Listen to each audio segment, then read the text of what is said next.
buenas noches. Hoy les invitamos a descubrir cómo es la vida dentro de una prisión. Aquí en Andalucía, más de 13.000 personas cumplen condena privadas de libertad.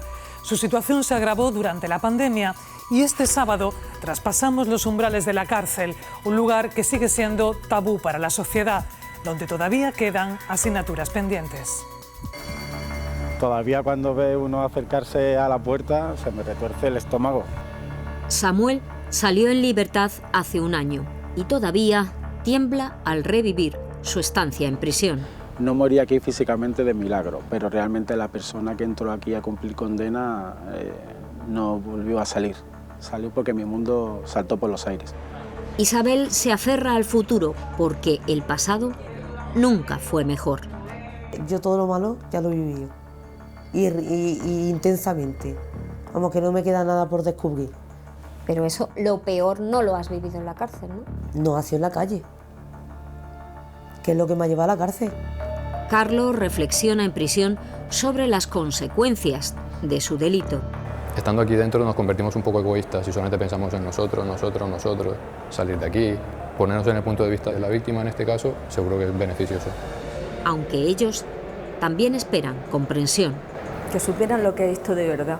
Un año equivale a 3. Te levantas todos los días mal y te acuestas todos los días mal. 4 delitos, 4 condenas y 4 experiencias diferentes. En las 16 prisiones de Andalucía y sus 8 centros de inserción social conviven hombres y mujeres unidos por el deseo de libertad. Cruzaron estas puertas empujados por la exclusión social, las adicciones o una enfermedad, incluso por un inoportuno cambio de legislación. Otros simplemente decidieron delinquir. La pandemia les condenó a todos a un doble aislamiento, sin permisos ni visitas. ¿Sabes lo que es no tocar a tu padre, a tu madre, a un hijo durante cerca de 2 años? Personas que no han podido asistir por todas las condiciones que se dieron, ¿no? A revisiones médicas. A los presos les ha hecho mucha mella, muchísima mella, mortal en algunos casos. Y también, en ocasiones, retrasó su libertad. Hubo gente que no se le progresaba a 3er grado porque no tenían disfrute de permiso. Hoy cruzamos estos muros para escucharles.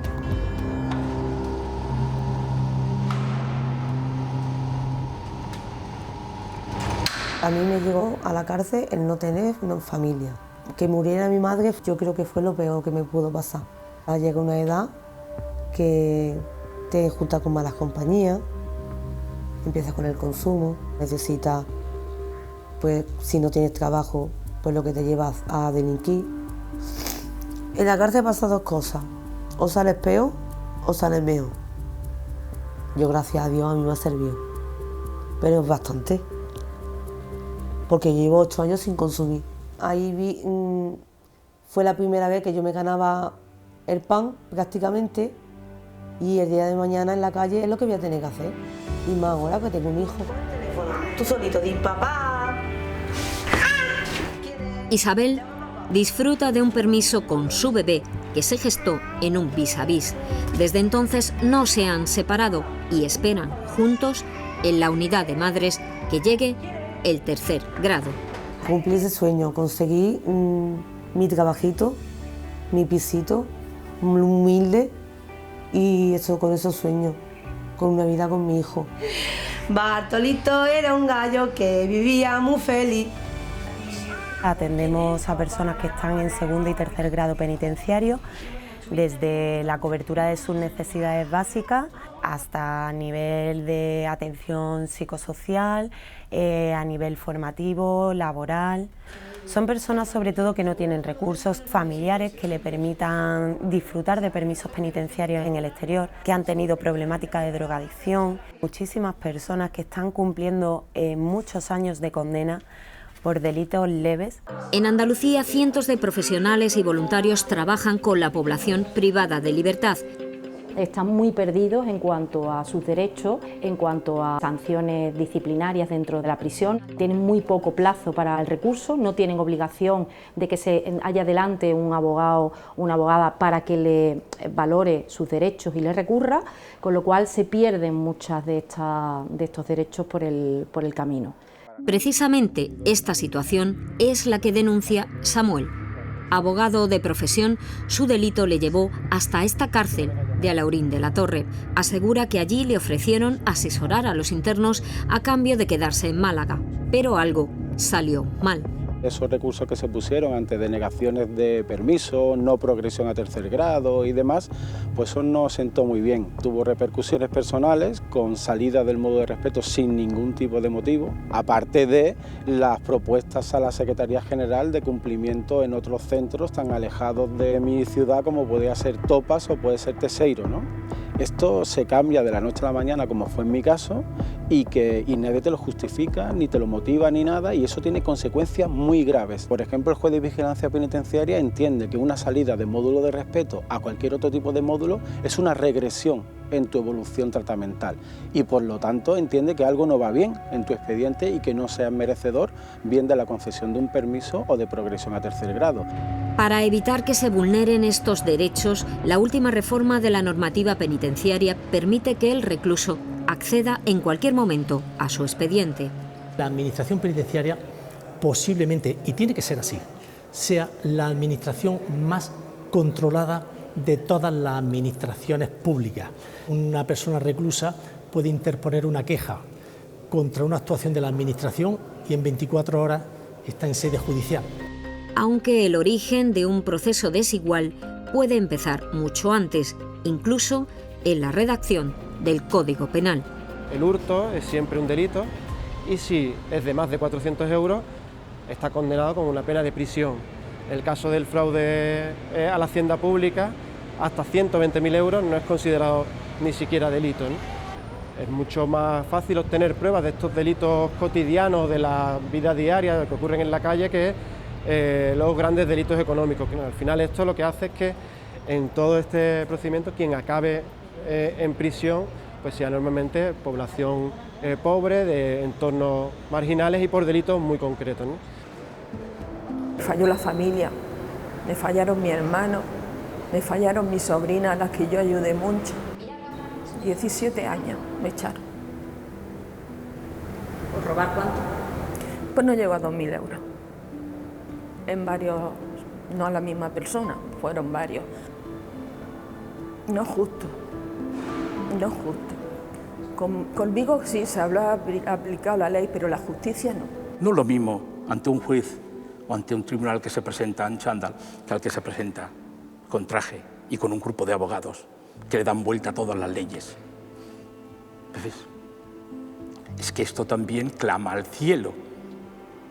¿Por qué somos tan justicieros con los más pobres y tan complacientes, dando largas y largas y largas a delitos con mucha mayor gravedad, pero que socialmente gozan del beneplácito?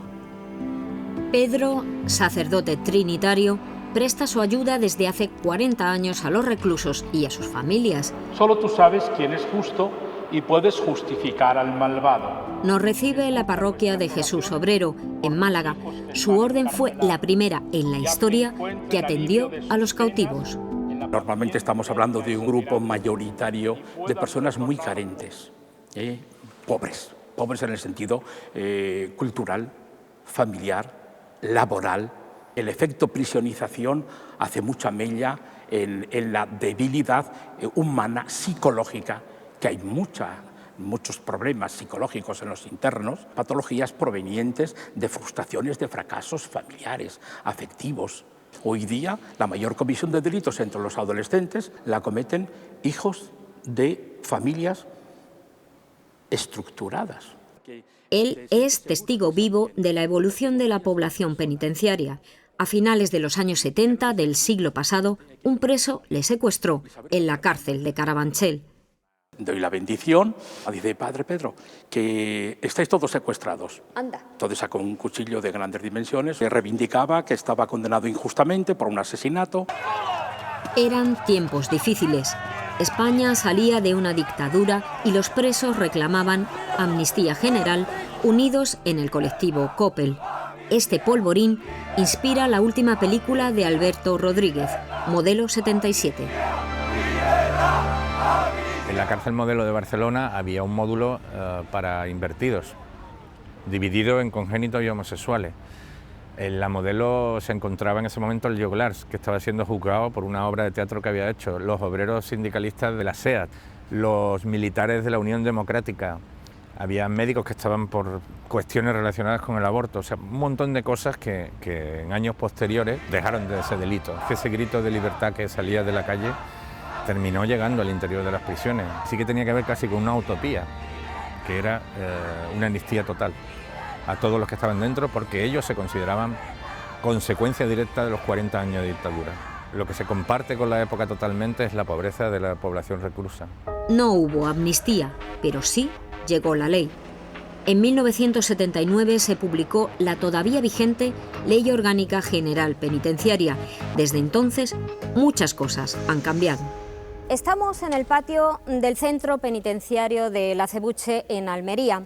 Aquí en la actualidad hay 914 internos, la mayoría son hombres y aproximadamente la mitad son extranjeros. Curiosamente, una de las últimas mejoras la ha traído la pandemia. Son las videollamadas de los internos con su entorno familiar. Mamá, que me gusta más veros por aquí que llamaros por la cabina, que por aquí te veo por lo menos y me enseñas las cosas. La pandemia también afectó a la formación. Hoy entramos en un taller muy esperado, el de justicia restaurativa. Aquí los presos toman conciencia del daño provocado. Yo mientras pueda aprovechar el tiempo aquí lo voy a aprovechar. Este taller va de evolucionar, conocer, entender, empatizar. Coinciden en qué haría si volviera a encontrarme otra vez en la misma situación. Coinciden en darse cuenta que realmente hay más personas afectadas de las que ellos pensaban. Progresivamente se ha ido reduciendo el número de personas recluidas. Es decir, en los últimos 6-7 años hemos pasado de tener unos 76.000 reclusos en el sistema penitenciario español a pasar a unos 46.000 aproximadamente que tenemos en el momento actual. ¿Eso a qué se debe? Principalmente a que las medidas alternativas que se han incorporado en el Código Penal están funcionando. Aunque hay aspectos que siguen paralizados. En 2003, la Ley de Cohesión y Calidad del Sistema Nacional de Salud establecía la obligación de traspasar a las autonomías la sanidad penitenciaria. Pero solo 3 comunidades han iniciado el traspaso: Cataluña, País Vasco y Navarra. De cada 4 presos, 1 está en Andalucía. Eso quiere decir que tenemos más cárceles, tenemos más funcionarios de prisiones y más reclusos que ninguna otra comunidad de España. Esto por sí solo ya justificaría que cuanto antes se produzcan transferencias penitenciarias. No hay médicos en las cárceles, hay un verdadero problema de asistencia psiquiátrica en las prisiones. Esto, si estuviera coordinado con los servicios de salud de la Junta de Andalucía, estoy seguro que se habría podido resolver con mucha mayor eficacia. Es muy oscuro el momento en que la persona entra en prisión, no se sabe su historial médico, la forma en la que se le dispensa la medicación, los fines de semana o festivos, y al no haber personal sanitario en cuanto a enfermeros o médicos, se le entregan en bolsas de papel para varios días. Esto conlleva pues a un abuso o un uso o un mal uso de esta medicación que unido a pues algún tipo de sustancia que desgraciadamente sigue habiendo tras los muros de prisión, genera bastantes fallecimientos por algún tipo de sobredosis. Conscientes del problema, en este centro han puesto en marcha un proyecto piloto. Se retira de la prescripción 8 o 10 o 15 pacientes de los que más tratamiento tienen o de los que más problemática pueden tener, y esos días del puente se le entrega directamente observado. El enfermero que reparte la metadona, en presencia del funcionario, le pide al interno que traiga la medicación que le resta, que debe de coincidir con la prescrita. Aquí cuentan con 5 médicos y 11 enfermeros, pero saben que en prisión se cruzan varios problemas. Por un lado son los trastornos mentales, Por otro lado, la patología dual, que sería un trastorno mental con un abuso de tóxicos, y por otro lado, las adicciones. Nos encontramos y nos enfrentamos a la tendencia social de sobreutilización de benzodiazepina y medicamentos fuera. Hay gente que entra con adicciones a drogas ilegales o duras, como queramos llamarlas, y que sale aquí al menos con otra más, que es ser adicta a la medicación. El aspecto que tiene un patio de una cárcel es de un país de zombies. Los expertos coinciden en que la transferencia en materia penitenciaria, aplazada ya desde hace 2 décadas, es urgente. La transferencia penitenciaria no solamente va a asegurar que los presos puedan tener acceso al ejercicio de sus derechos, sino que también va a beneficiar a la colectividad de trabajadores penitenciarios. ¿Y qué es lo que pasa? Nosotros dependemos del Ministerio del Interior, el Servicio Andaluz de Salud depende de la Junta, y ahí se queda todo en el limbo, el interno sale, entonces lo más probable es que vuelva a delinquir, porque estamos hablando de personas que con sus trastornos le faltan el vínculo social, porque la gente al final lo da de lado y es muy enfermo. El trabajo social es súper importante en prisión y hay solamente 3 trabajadores sociales para 1.200 internos en Morón. Estamos viviendo las prisiones psiquiátricas encubiertas. Ahora mismo allí tenemos celdas cristaladas en enfermería, que hay 2 internos a través de una cristalada que son enfermos mentales y que deberían estar en un psiquiátrico. Se me vienen a la mente 2 o 3 pacientes que vuelven a delinquir para venir con nosotros, para poder estar y estar atendidos. Es una de las grandes lacras sociales, no penitenciarias solas, sino fuera, la atención psiquiátrica. Mejorar la salud de los internos disminuye la reincidencia y también favorece el derecho de reinserción. Hay muchas alternativas a las penas de prisión que son extremadamente importantes. Para desplegar esos programas de penas alternativas necesitamos coordinarnos con la administración autonómica. Desde hace 20 años, el Consejo de Europa recomienda que se aplique el principio penal conocido como última ratio, es decir, que se limiten las penas de prisión convencional a delitos graves y que se busquen otras alternativas como condenas en régimen semiabierto. La pandemia demostró que esto es posible. Habrá habido unos 400 y poco de ingresos directos en el centro de inserción social sin tener que pasar por un centro ordinario y ser clasificados en tercer grado. Y ha funcionado. Con una medida alternativa a la prisión, con un programa terapéutico para aquellas personas que tienen problemas de adicciones, que son un 80% de las personas que entran en prisión, se podrían solucionar mucho mejor que con una entrada en prisión.